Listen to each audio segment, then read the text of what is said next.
plein phare sur le mondial de l'automobile.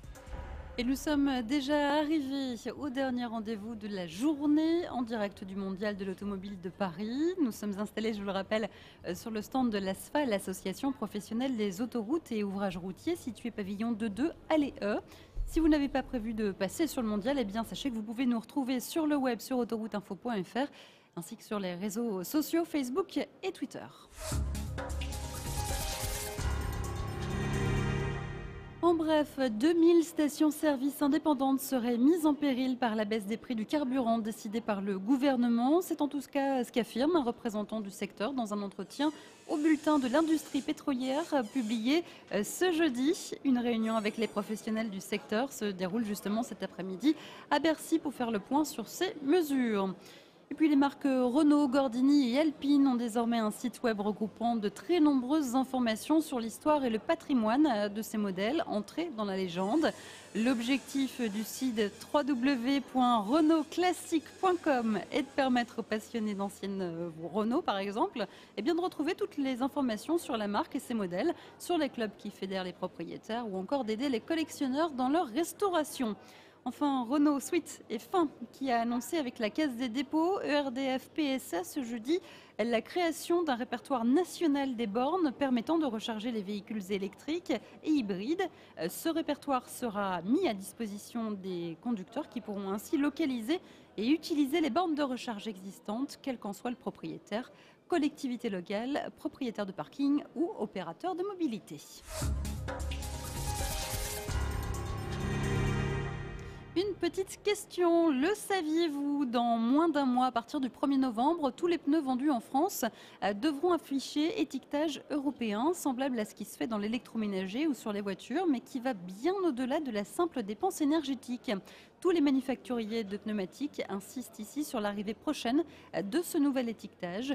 Emmanuel Albisser est allé trouver Dominique Aymon, responsable de la communication scientifique et technique Michelin. La première performance, c'est une performance d'efficacité énergétique parce qu'un plein sur 5, c'est pour vos pneus. Donc là, il y aura des pneus qui seront classés depuis une lettre A jusqu'à une lettre G. Et entre une lettre A et une lettre G, on va avoir 100 litres par an de carburant économisé. Ensuite, deuxième critère que vous avez sur l'étiquette, c'est un critère de freinage sur sol mouillé. Et là aussi, entre le pneu A et le pneu F, c'est quand même 16 mètres de différence de freinage sur sol mouillé quand on va freiner à 80 km/h. Enfin, dernier critère sur l'étiquette qui concerne le bruit d'un véhicule qui roule à 80 km/h sur une route. Ils sont classés en 3 groupes, une vague, 2 vagues, 3 vagues. Entre un pneu, une vague et un pneu 3 vagues, c'est 4 fois moins de bruit. Des propos recueillis par Emmanuel Albisser. Vous le savez aujourd'hui, le thème de nos émissions plein phare, c'est la sécurité routière. Alors nous avons évoqué la vision zéro, la politique de sécurité routière en Suède, avec un petit peu plus tôt dans la journée les explications de la ministre des Transports suédois. Pourquoi la vision zéro appliquée en Suède n'est-elle tout simplement pas adaptée à l'ensemble de ses voisins européens afin de réduire la mortalité sur les routes? On écoute tout de suite les réactions dans ce reportage d'Aude Poli. La vision zéro a été introduite au milieu des années 90 en Suède et les autres pays, tout comme les autorités européennes, étaient alors très sceptiques. Tout le monde se disait que ça n'allait pas fonctionner, mais en fait c'est tout un état d'esprit et je pense qu'aujourd'hui, après plusieurs années de cette vision zéro en place en Suède, elle commence à être de plus en plus appliquée dans les pays voisins et même à la Commission européenne, nous en parlons beaucoup parce que finalement il n'y a pas un seul mort sur les routes qui soit justifié. Mais dans le contexte actuel et durant la dernière décennie, il y a eu beaucoup d'efforts fournis en matière de sécurité routière. Le nombre de victimes a baissé d'environ 4% chaque année et c'est véritablement l'année passée que l'on a enregistré les résultats les moins décevants. Des propos recueillis par Aude Poli. Alors, la sécurité routière, nous y revenons en France. Cette fois-ci, nous accueillons Jacques Ehrlich de l'IFTAR, la section Livic. Jacques Ehrlich, bonjour. Bonjour. Alors, Jacques Ehrlich, avant de commencer, est-ce que vous pouvez nous rappeler le Livic, le laboratoire sur les interactions véhicules, infrastructures, conducteurs? Qu'est-ce que c'est? Donc, le Livic, c'est une unité de recherche, une équipe de recherche, comme vous l'avez dit, de l'IFTAR, donc qui est un institut de recherche publique, qui a été créé il y a une dizaine d'années et dont la mission à l'origine était le développement de systèmes d'assistance à la conduite avec comme objectif principal des systèmes qui pallient les défaillances du conducteur, donc dans l'objectif d'améliorer la sécurité routière. Avec l'évolution des technologies et aussi l'introduction déjà de ces systèmes sur le marché, puisqu'il y en a déjà un certain nombre qui apparaissent maintenant, nos missions ont évolué vers des fonctions, on va dire, un petit peu plus sophistiquées, qui sont des fonctions d'automatisation de la conduite à différents degrés et qui préfigurent des systèmes qu'on verra apparaître dans les véhicules à l'horizon 2020, 2030, 2040. Alors, sur les réalisations récentes, vous avez travaillé sur la détection d'obstacles par stéréovision. Qu'est-ce que c'est ? Alors, la détection d'obstacles, donc effectivement, c'est un enjeu très important parce que c'est ce qui permet, à partir du moment où on arrive à localiser des obstacles sur la route, de déclencher au niveau du véhicule soit des alertes vers le conducteur pour que le conducteur puisse réagir, soit directement des actions automatiques sur le système de freinage. Et donc, c'est fondé sur du traitement d'image, donc ça utilise des données qui proviennent de caméras qui sont placées derrière le pare-brise de la voiture, donc à l'intérieur de l'habitacle. Et on parle de stéréovision pour la bonne raison que pour avoir une vision en 3 dimensions, si on peut dire, c'est-à-dire avoir la notion de la profondeur, de la distance à laquelle se trouve l'obstacle par rapport au véhicule, on a besoin de 2 caméras qui sont espacées d'environ 30 à 40 cm derrière le pare-brise et qui vont permettre de reconstituer cette image de la scène routière avec une notion de profondeur. C'est ça la stéréovision. Alors ça, ce sera applicable à quel horizon ?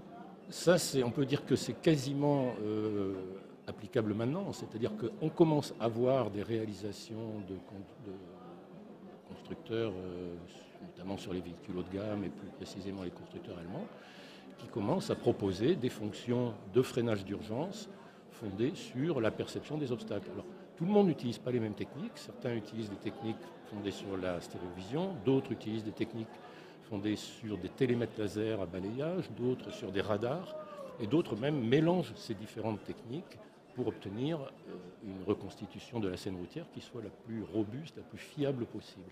Mais ce sont des choses qui apparaissent maintenant sur le marché. Alors, autre réalisation que j'ai lue en allant un petit peu surfer sur votre site web, c'est la mesure de la distance de visibilité dans le brouillard. Comment vous faites là ? Alors, on travaille, il y a plusieurs techniques, mais l'idée, il y a deux techniques. Il y a une technique qui consiste toujours à partir de l'analyse d'images provenant d'une caméra, à analyser les contrastes qui apparaissent lorsque une scène est plongée dans le brouillard. Vous savez que les objets près apparaissent de façon plus contrastée que les objets lointains. Et en analysant ces différences de contraste, on arrive à estimer la distance des objets. Et lorsque l'objet de plus faible contraste est à la limite de la disparition, on peut savoir quelle est sa distance. Ça, c'est une première technique. Une autre technique consiste à examiner la variation de lumière entre le haut de l'image et le bas de l'image, parce que dans une scène plongée dans le brouillard, du fait de l'éclairage, ça c'est une technique qui ne marche que de jour, il faut du soleil, mais on voit bien dans les images du brouillard, le haut de l'image est très lumineux vers le blanc, et le bas de l'image est plutôt vers le noir. Et en analysant la façon dont cette variation de lumière du blanc vers le noir ou vers le gris se fait, on en déduit la distance de visibilité. Alors ça, c'est une aide, on parle de sécurité routière, c'est quelque chose qui est fantastique. C'est une aide tout à fait intéressante parce qu'elle permet, à partir du moment où on a la distance de visibilité, on peut calculer une vitesse conseillée, de façon à ce que les gens soient toujours dans une situation où ils maîtrisent leur vitesse et notamment leur distance d'arrêt. Évidemment, dans le brouillard, les distances d'arrêt sont plus courtes, donc il est nécessaire d'avoir une bonne connaissance de cette distance de visibilité. Alors, un petit peu plus tôt, dans cette journée, nous avons reçu Chantal Perrichon de la Ligue contre la violence routière. Nous avons parlé avec elle du LAVIA, ce système de contrôle automatique de la vitesse dans un véhicule. Alors, cette technologie, est-ce qu'elle est fiable et est-ce qu'elle est opérationnelle, le LAVIA ? Alors, la technologie, on pourrait presque dire oui qu'elle est opérationnelle. Attention, elle n'est pas aujourd'hui diffusée sur les véhicules, elle n'est pas commercialisée. Ce qui existe aujourd'hui sur les véhicules, c'est ce qu'on appelle le limiteur de vitesse, que tout le monde peut acheter sur un véhicule. Alors, en général, c'est proposé en tant qu'option. Il y a d'ailleurs une différence entre limiteur de vitesse et régulateur de vitesse. Il y a une très importante différence entre le limiteur et le régulateur. Alors, le limiteur, donc, c'est bien un dispositif qui se contente de limiter, c'est-à-dire que le conducteur appuie sur sa pédale d'accélérateur. Et alors, si on parle du limiteur qui aujourd'hui est commercialisé, c'est le conducteur lui-même qui fixe la limite de vitesse qu'il veut bien se donner.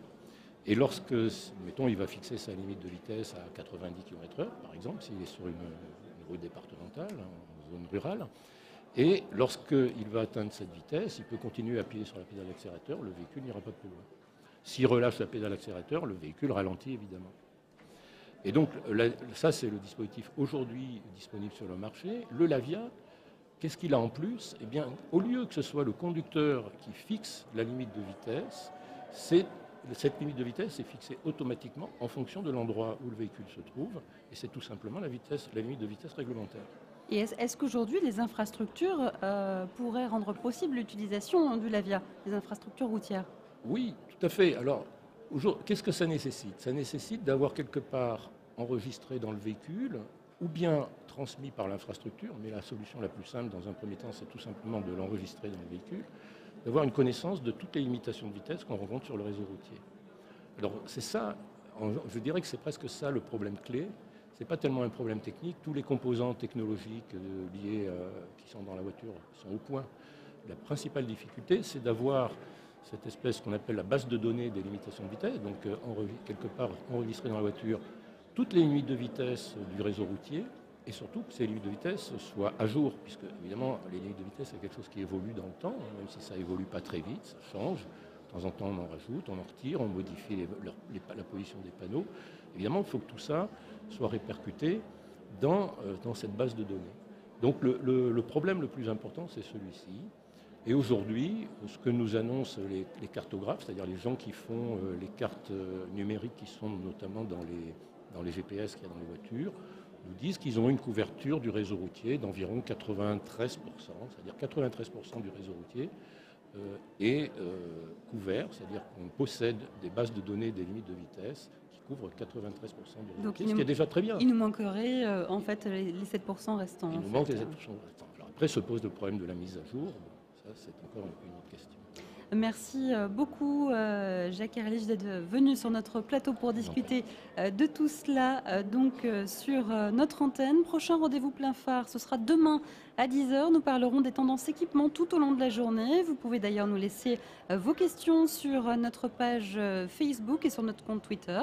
Cette émission plein phare a été réalisée par Éric Fromentin avec à la régie vidéo Sébastien Bontemps et Alexandre, et puis les moyens techniques de GoPro. Nous vous souhaitons une excellente fin de journée. On se retrouve demain et tout de suite, c'est le Flash Info Trafic.